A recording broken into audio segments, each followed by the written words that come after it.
ગુરુ કોને બનાવવા જોઈએ? જે વ્યક્તિને જોઈ તમારી આંખ ઠરે, જે જીવને જોઈ તમારો આત્મા ઠરે. તમને એવું લાગે જીવનમાં ગુરુ હોવા જરૂરી છે, પણ કેવા ગુરુ? ગુરુનો અર્થ શું? ગુકારસ અંધકારો રુકારસ તેજ ઉચ્યતે અજ્ઞાન ગ્રાશકમ રૈવ ગુરુરેવ ન સંશય. જે વ્યક્તિ અંધકાર તરફથી પ્રકાશ તરફ લઈ જાય, અજ્ઞાન તરફથી જ્ઞાન તરફ લઈ જાય, એને ગુરુ કહેવામાં આવે છે. તમને સાચું જ્ઞાન દે. ગુરુને તમારા પૈસામાં રસ ના હોય, માન સન્માનમાં રસ ના હોય, એને એના ચેલા વધારવામાં રસ ના હોય. સાચા ગુરુની વ્યાખ્યા શું? કોવા ગુરુર્યો હિ હિતોપદેષ્ટા શિષ્યસ્તુ કોયો ગુરુ ભક્ત એવ.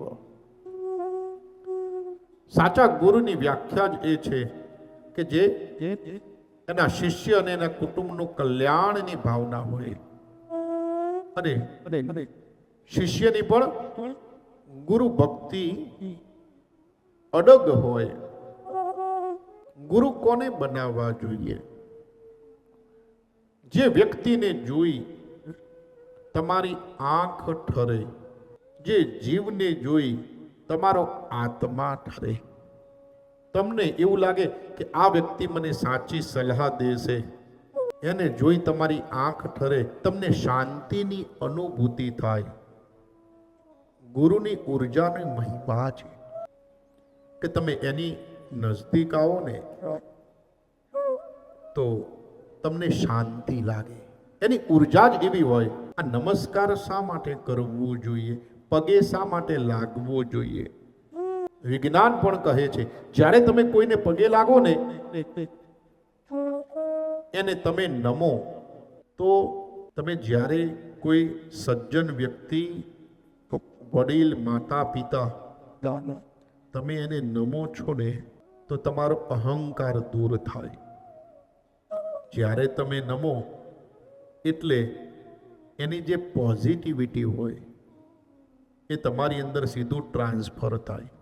અને જ્યારે પણ તમે કોઈ માતા પિતા, વડીલ, ગુરુ કે એને પગે લાગો ને તો આપણા શરીરની અંદર જમણો ભાગ અને ડાબો ભાગ એના તરંગ છે, ઉર્જા સતત વહેતી રહે.